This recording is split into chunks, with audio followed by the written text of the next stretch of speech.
You very much, Toastmaster of the Day, DTM Tawfiq, for that wonderful introduction. And I'm quite excited over here today to talk about the hybrid meeting. Before I start, may I request our host to please give me the sharing rights? Yes, you are. Yeah.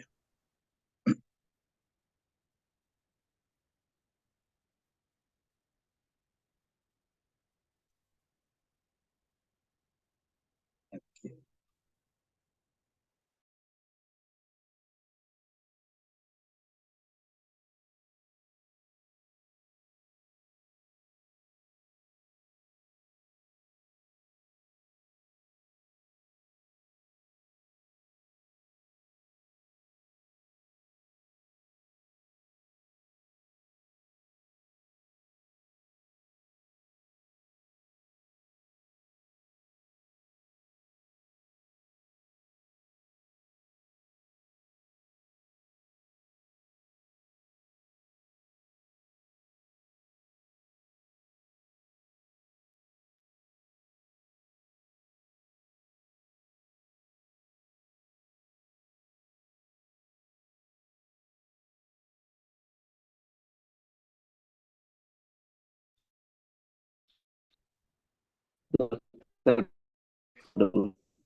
Yeah.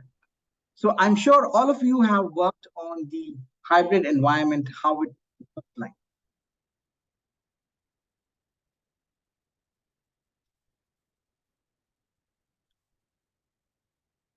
When it comes to the hybrid environment, what I would like to say is that let us not be scared about it. In fact, it is very, very easy when you learn the skill.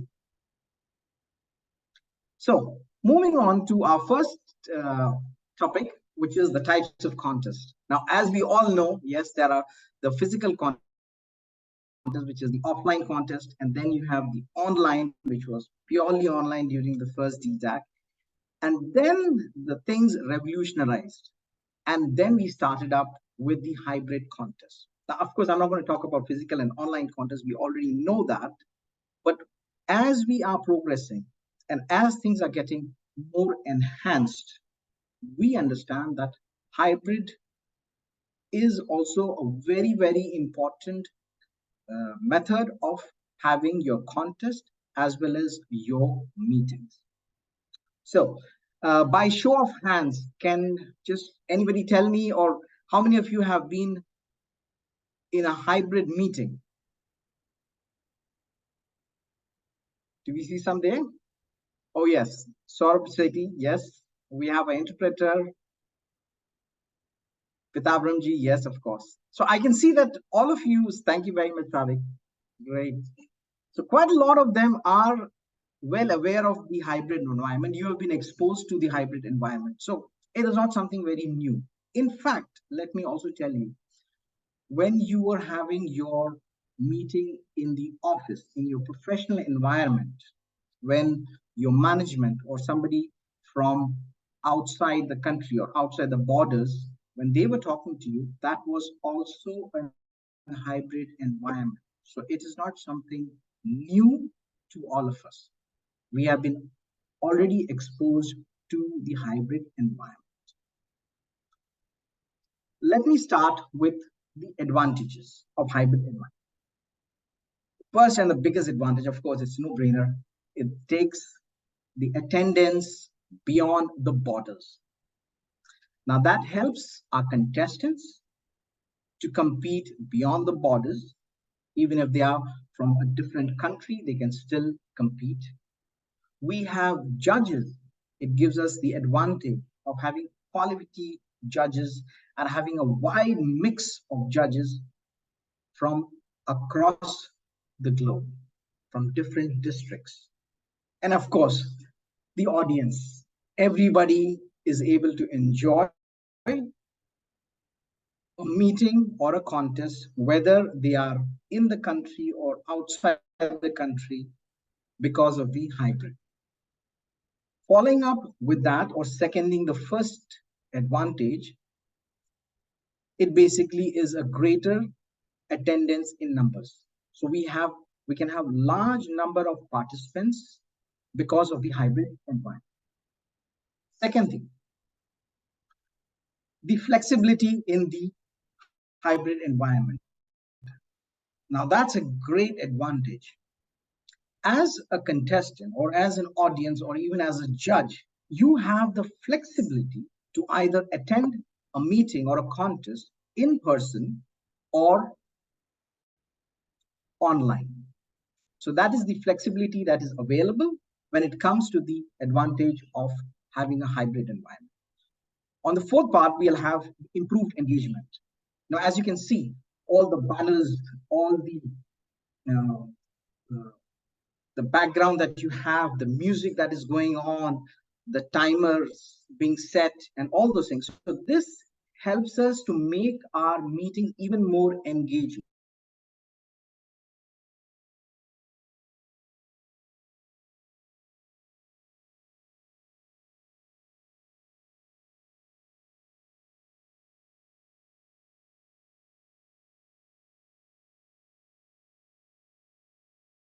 I think we lost Toastmaster Vishal. He might be having internet issue.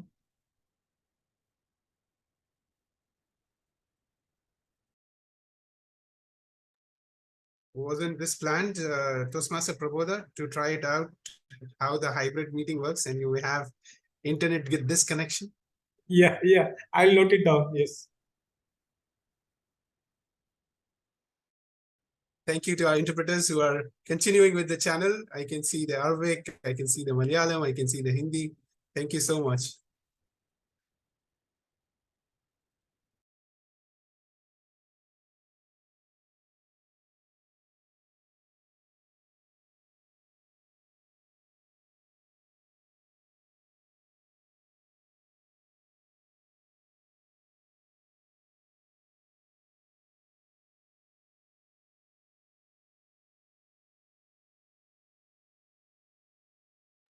Welcome back, brother Toastmaster Vishal.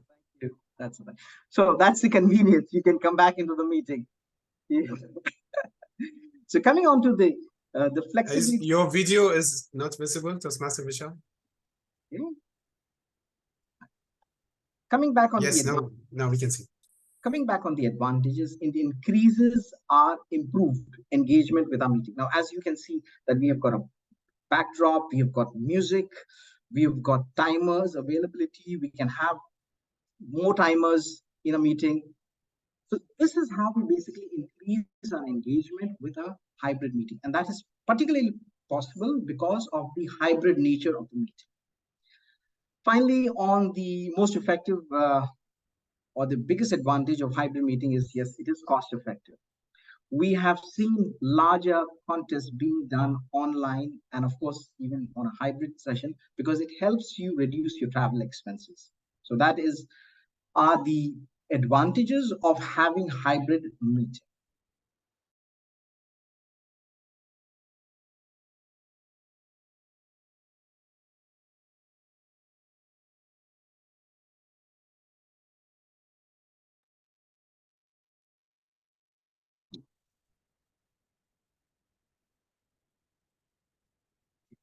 Now let us look into the technology selection. For the technology selection, I have three sections. One is the video, the audio, and finally the moderation.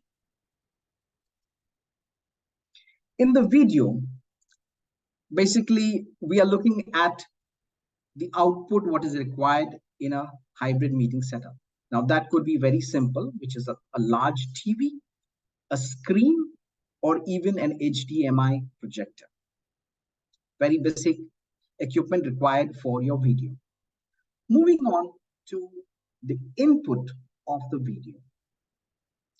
Now, what we here require are the options is a webcam or a mobile camera. Now, this is what a webcam would look like.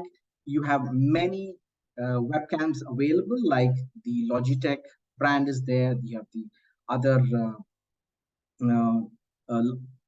the BOA brand, which helps us avail these equipment at a very competitive price. Now, why do we need these cameras? It is basically required for the input purpose in our videos. The mandatory, or I would say a minimum requirement of these video cam would be 2, because ideally you would need one for a speaker view, which is focusing on the speaker, and a second camera which could focus on the live audience. Now, my recommendation for the speaker view is to have a webcam. Now, why would I say that? Because a webcam will have a higher resolution input and also a constant power supply, which may not be available with a mobile camera. Moving on to the audio part. The audio part is pretty much simple over here. We would need a hall speaker. As you can see, there are a lot of portable speakers which are available. There are small sizes speakers available, and also we have mics. Now, there's a very commonly used brand called Boya. It is also quite competitive in its pricing. It is available, very much available on Amazon and in the local market, and also in the supermarket. And plus, for the audio, we have something called a combination, which is a combination of a speaker and a mic, which is something like this one. This is a Bluetooth mic with a speaker. Now, the audio for a large room only differs with the amplification. The only difference between the audio in a small room and a large room is the amplification. So all these are pretty much the same. Only additional requirement that we need here is an amplifier. Now, why do we need an amplifier? Because let us understand the very physics of the sound. Is that when it is a smaller environment, you just need a small speaker. And if it is a larger environment, we would need, of course, a larger speaker. And that is helped by amplifying. So whenever you are going to a venue, please do check with the venue that do they have an amplifier. Now let's talk about the moderation. The minimum requirement for moderation is, I would say, 2 laptops. One is, of course, the Zoom moderator's laptop, what our current host is doing right now. And the other moderate laptop is basically one which is connected to our video output, like to an HDMI and things like that. So that is how you basically need 2 laptops to moderate your meeting, hybrid meeting. Now let us understand about the venue and the size of audience. As I said, depending upon the size of the room and the size of the audience, we have to choose our audio-visual equipment. A smaller room will be able to give the engagement, will have an engagement with the audience much better. But if the same equipment is used in a larger room, we will not be able to achieve that result. Let us understand if it is a small room environment. When it is a small room environment, you basically need just a few speakers, a Zoom moderation, and just those cameras which I had mentioned. That is how it is. Similarly, if you have a different room arrangement, you would need probably another additional camera to do that. Conversely speaking, about a large room. Now here, the setup for the large room requires more equipments. Well, it does not mean that you have to cluster your room with as many equipment as you can. No, the whole idea is you are amplifying the output of this equipment. As you can see, the speakers over here are there. There are bigger speakers which are available in a large room. You would also need a bigger screen to show the timers to the contestant over here. Now, let us understand how the breakout room works. Now, I'm not basically going into the details of it, but I'm just going to give you a gist so that you have an overview of what breakout room is. I know it may be a little daunting for somebody because they do not know the skill, However, I would like to tell you that by the end of our session and this meeting, you will be very, very comfortable in handling the breakout room or the isolation. First, the breakout room is used in three main areas. One is an evaluation contest, a table topic contest, and of course, for the judges. Ideally, it is recommended that you keep or prepare your breakout rooms ahead of the meeting, and so that you have these rooms much ready. All right. Now, this is to give you an overview of what a breakout room is. It is pretty much similar to our physical meeting. Now, in a physical meeting, of course, you have the main room where the contest is being happening. And then you have an isolation room where the contestants who have been isolated or moved into breakout room are in a breakout. Same thing is what I want you to imagine, that on an online or in a hybrid environment, same thing happens. There is a main room where we are right now, and then there is a breakout room called the isolation room where we move contestants into and out of the breakout. So this is what the whole idea about the overview of what a breakout room looks like. Now let us move on to the management or the movement of participants. You have basically two movements. One is you're moving from the main room into the breakout room, and from the breakout room into the main. These are the only movements that you have. You could have many breakout rooms, but the whole idea is that this is all that management happens. The movement is only in and out to the main room. Let us understand into very, very basic steps of how a contestant is moved. Now we'll look into the two areas. One is moving out from the main room into the breakout room. The overview is very simple. The message is sent by the host. It is accepted by the contestant, and then the movement into the breakout room. Now, what does it look like? Now, we have understood the basic steps of it, but what does it look like when you are actually operating? Let us understand what these views do. Now, when you are sending a message, the contestant is getting this particular screen where he has been requested to join the breakout, and the host is shown this screen where he is moving the contestant into the breakout. Similarly, now when you are moving a contestant back into the room, the process, message from the host is sent, the acceptance is made from the contestant, and then finally the movement into the main room happens. And this is how the view looks like when he's moving back into the main room. The contestant gets, host is inviting you to return into the main room. So that's the message. Then the contestant accepts the message, and then he's moved. With that, I would like to conclude my session regarding on an overview of how you can master the hybrid contest. And trust me, it is very simple. Learn how to do it more often in your club meetings so that you become very, very comfortable handling the hybrid environment.